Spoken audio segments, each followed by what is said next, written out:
This episode of Ties That Help is brought to you by Ting. What's up guys? In this video I'm going to be doing my review on the Galaxy S4, but you guys know me, I'm an iPhone user, so I'm going to be comparing these two and kind of giving you a review from an iPhone user's point of view. So I'm going to stop talking and get right into it.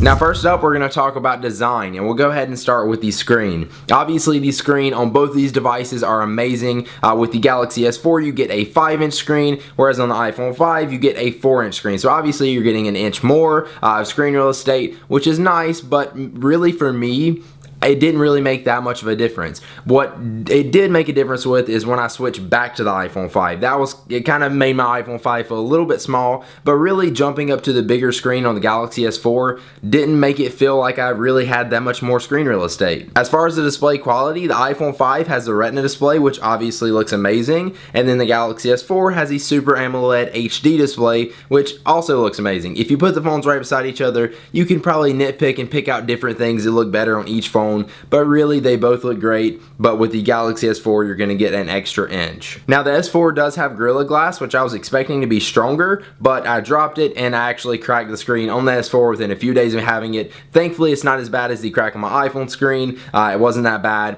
Knowing me, I crack pretty much every device I have. I just cannot help it. Should have got a case for it, which I have, but it just didn't get there in time before I dropped it. But yeah, both phones can be broken as far as the screens. You just gotta be careful with them. Now one thing I did notice, being as the screen is bigger on the S4, it was kind of harder to use the phone with just one hand compared to the iPhone, just because when I reached to like tap over on something with my thumb, I would like overlap my skin over the screen and it would touch something else while I was trying to tap there, but it wasn't that big of a problem. I got used to it. That was just something that bothered me at first. Now as far as build quality and actual design of the phone, I think the iPhone beats it out. The iPhone feels great in your hand, it's well designed, and it pretty much makes me not want to put a case on it because of how good it looks. The S4 also looks great and feels nice in your hand, but it took me a little bit to get used to, obviously, because it's a different design of a phone. It's bigger, it's thinner, it's shaped differently. But once I did, it wasn't that bad. I didn't mind holding it. It does feel a little cheap at first, but you kind of get used to that. It has the rubber back, which is like flexible, and you can take it off, but it stays on there fine.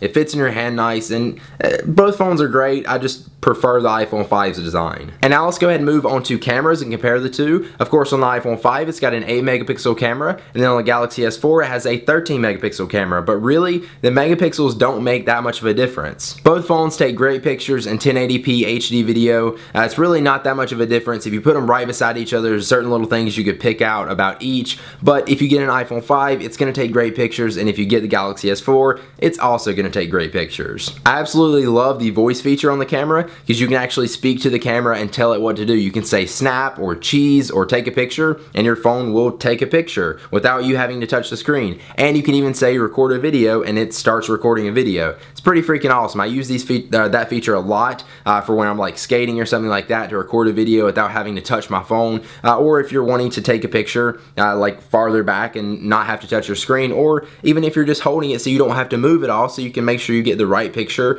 exactly how you want it. You can just say snap and it takes a picture just like that. I know that Samsung's Galaxy camera has that built in, but I really wish that they would put these features on every camera. It's awesome. And also the modes best photo and best picture are really cool, because you can take a picture and get either the best face or just the best photo by taking multiple pictures, and you get to choose the one that you like the most, so that way you get the best picture possible. And speaking of the camera, I actually cracked the camera on my Galaxy S4. It still takes pictures, I can still use it, but the little lens over top of it is completely cracked. A kid at the skate park did it. I think he did it on purpose. Kind of sucks, but thankfully it still works because all the glass around it is chipped away. But yeah, the camera sticks out a little bit, so that's a downfall. Don't drop this on the camera down without a case on it.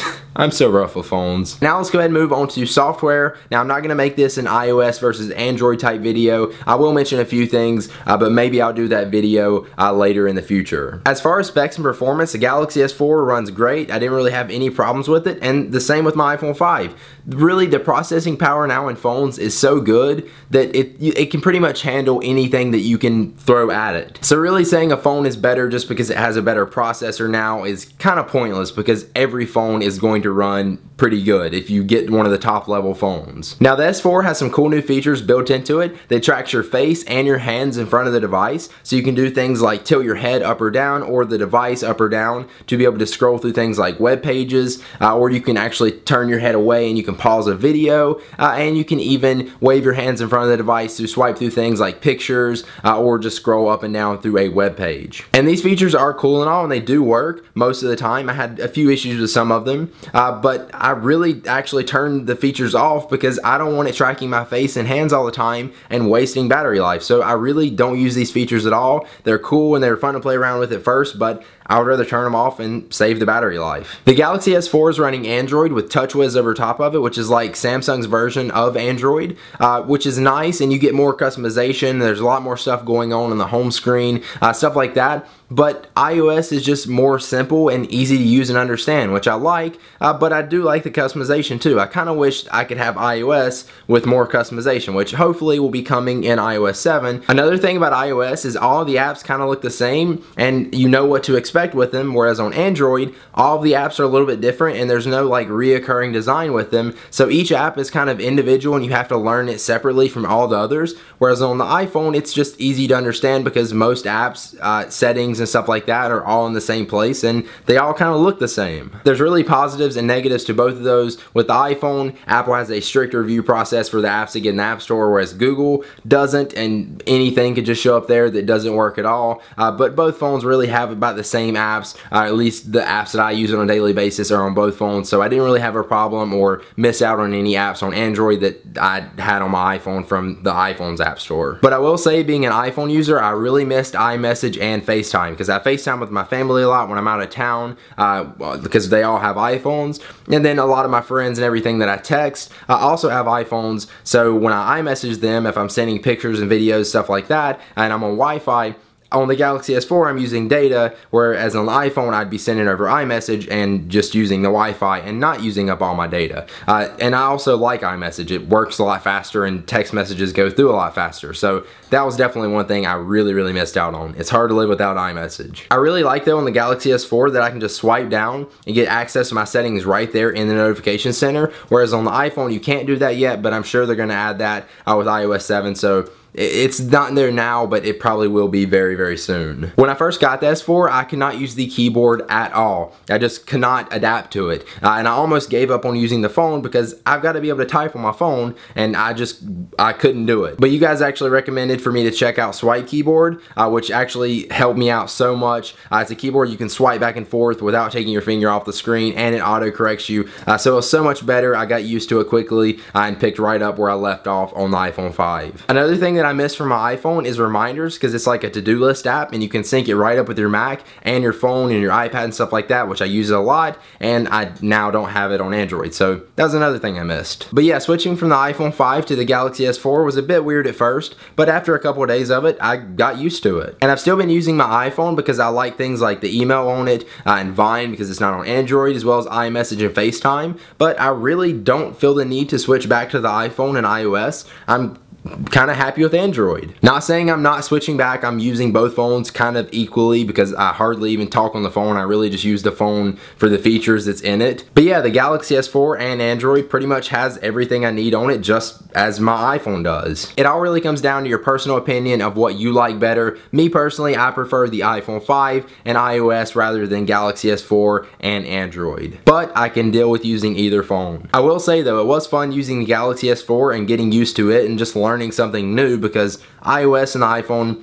has gotten kind of boring because I've been using it for so long. Alright, now before we head out of here, let's take one last look at our sponsor for this video. So you're probably familiar with how the cell phone carriers give you crap service that you pay way too much for, plus there's all kinds of hidden fees and penalties that you just don't want to deal with. Well, some geeks got together and they made a new service called Ting. It's easy to use and understand, and most of all, it's affordable. Their service is built on Sprint's 4G network, so wherever you're going to get Sprint coverage, you'll get Ting coverage. If you need to call calling for phone support, you won't speak to an automated machine, you'll speak to a real person that actually wants to help you. Ting has one simple plan with fair and honest pricing. All of your minutes, your data, and your text messages are billed separately. If you don't use all of the text messages or minutes or data that you paid for, you're credited back the difference at the end of the month. And if you go over, you just pay for what you go over. You don't get charged extra penalties and premiums that the other carriers add on. So if you want to check it out, go to ihelp.ting.com and try out their online savings calculator. And if you do decide to sign up, you'll get $25 toward Ting service or one of the Ting devices, because you can actually get phones on Ting. Again, that URL is ihelp.ting.com. Alright guys, thanks for watching. I hope you enjoyed this review of the Galaxy S4. If you did, click the like button down below. I really appreciate it. It helps me out a ton. And then also subscribe to my YouTube channel right there for more videos like this. And let me know what you think in the comments down below. Is the Galaxy S4 better, or is the iPhone 5 better? And also, do you like Android or do you like iOS? Leave it in the comments down below, and I will see you guys in the next one. Peace!